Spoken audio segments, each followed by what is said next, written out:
चौधरी साहब, ये भी आपने बात की लोगों से, तो क्या रीजन लग रहा है इनके प्लान करने का? देखिए, सबसे बड़ा रीजन तो ये कि इनका श्रमिकों का संयम टूट रहा है।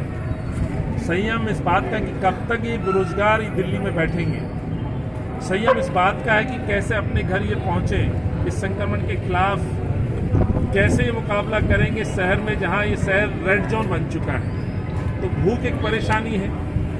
मैं गाजीपुर बॉर्डर पे हूँ, आप देख सकते हैं यहाँ इस तरह का दृश्य है कि सबके कंधों पर बैग है और हजार 200 किलोमीटर से लेकर के 1500 किलोमीटर तक का डिस्टेंस के लिए हौसला दिखा रहे हैं पैदल चलने के लिए, पर दिल्ली में रुकने के लिए अब ये लोग तैयार नहीं हैं। तो कहीं ना कहीं सरकारों की जो व्यवस्थाएं हैं उस पर बड़ा प्रश्न चिन्ह है।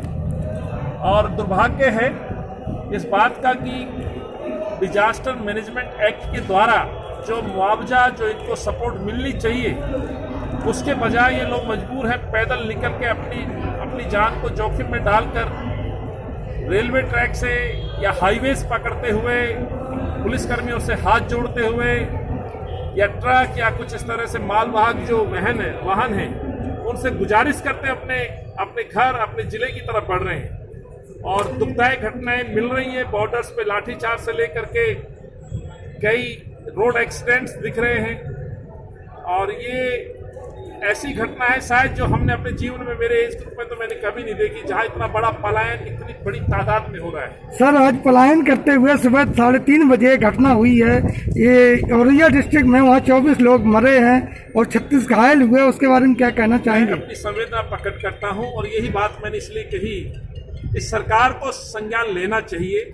हम हाथ जोड़ के विनती करते हैं, केजरीवाल जी को मैंने 1 लाख लोगों का डाटा दिया है, जिसमें बिहार और उत्तर प्रदेश और झारखंड के सबसे ज्यादा श्रमिक लोग हैं। मैं सौगंध खा के कहता हूं, मैं कांग्रेस के बिहार पे कहता हूं कि हम लोग इनको घर पहुंचाने के लिए बस या हमें ट्रेन दे दें, हम इनको पहुंचाएंगे, हमें इजाजत दे दें, इस पर राजनीति ना करें।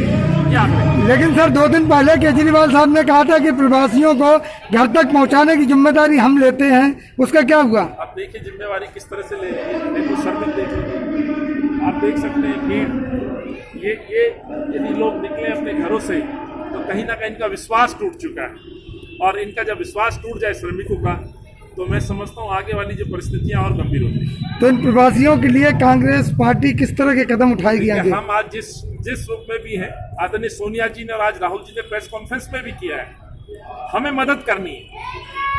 हम जैसे भी हैं, आज देखते हैं मेरे साथ जिला अध्यक्ष भाई राजू जी भी यहाँ मौजूद हैं, काफी वॉलेंटियर्स, यूथ कांग्रेस के साथी भी प्रतिदिन आके चाय नाश्ता खाना खिला रहे हैं, मेन कांग्रेस के साथी खिला रहे हैं और दूसरी स्वयंसेवी संस्थाएं भी।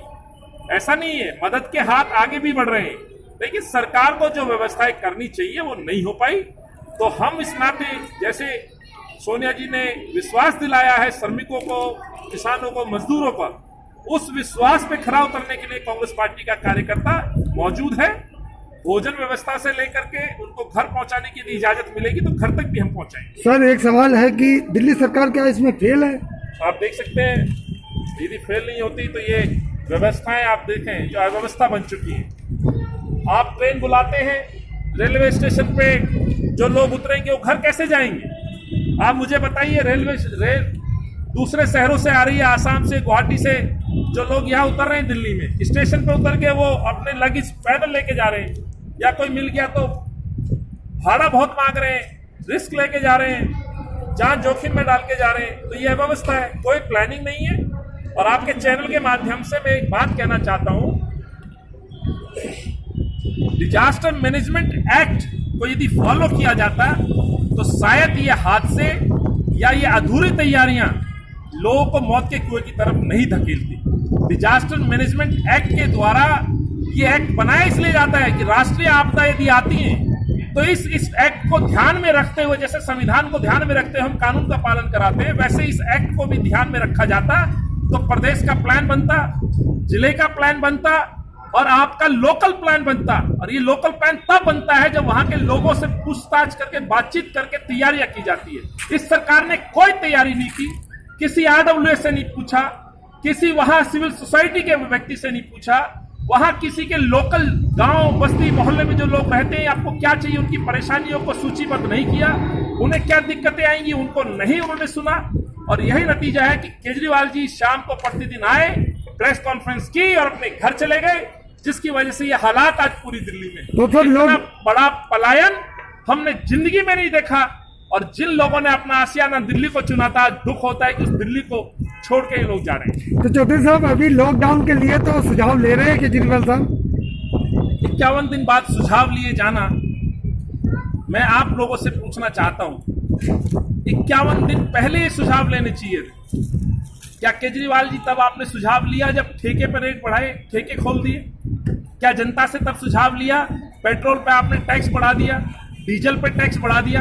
अच्छा होता जब पार्ट 2 चला, पार्ट 1 चला लॉकडाउन का, तब हम लोगों से पूछते कि भारत में प्रधानमंत्री जी ने लॉकडाउन शुरू किया है। मैं अपनी जनता से पूछना चाहता हूं, आप हमें अपने सुझाव दीजिए।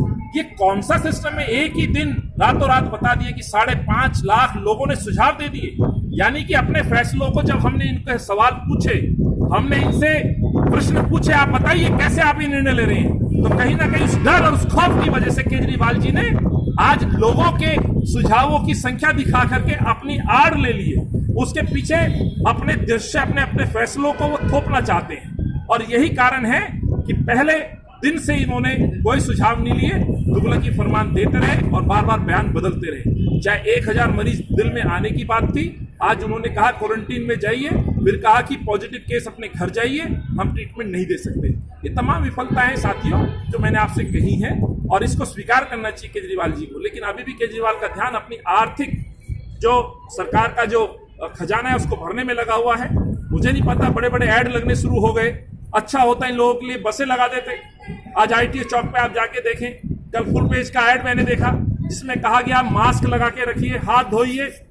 आज 51 दिन बाद मैं पूछना चाहता हूं, किसको नहीं पता कि मास्क लगा के रखना है? किसको नहीं पता कि हमें हाथ धोने हैं? किसको नहीं पता कि सोशल डिस्टेंसिंग करनी है? 51 दिन बाद आप फुल पेज का ऐड देते हो। एक पेज पे मिनिमम 40 से 50 लाख रुपए खर्च होता है। तो आपने जो शराब पे टैक्स लिया, जो वसूली की अपने प्रचार के लिए, आपने जो डीजल पेट्रोल पे बढ़ोतरी की, आप IRS अफसर थे, आपका पुराना बयान है कि मैं अफसर हूं, मुझे पता है कि कैसे खाद्य वस्तुओं पे इसका असर पड़ेगा। तो क्या आज गरीब के ऊपर असर नहीं पड़ेगा? तो आपने जो उनसे खजाने में जो अपना खजाना भरा, आपने अपनी ऐड, अपनी पब्लिसिटी के लिए आज होर्डिंग पोस्टर लगा दिए, फुल पेज के ऐड दे दिए, और वो भी वीरवार के दिन, थर्सडे के दिन। तो कहीं ना कहीं आप पैसे का दुरुपयोग कर रहे हो, और आपको देना भी था तो 1/4 में भी बता सकते थे ये 3 बातें कि आपको मास्क पहनना है, हाथ धोना है, आपको डिस्टेंस मेंटेन करना है। फुल पेज का है, सारा पेपर खाली है, सिर्फ केजरीवाल जी दिख रहे हैं। तो ऐसी बहुत सारी बातें हैं जो सरकार को ये साबित करती है कि अपने निजी प्रचार में केजरीवाल साहब लगे हुए हैं। धन्यवाद।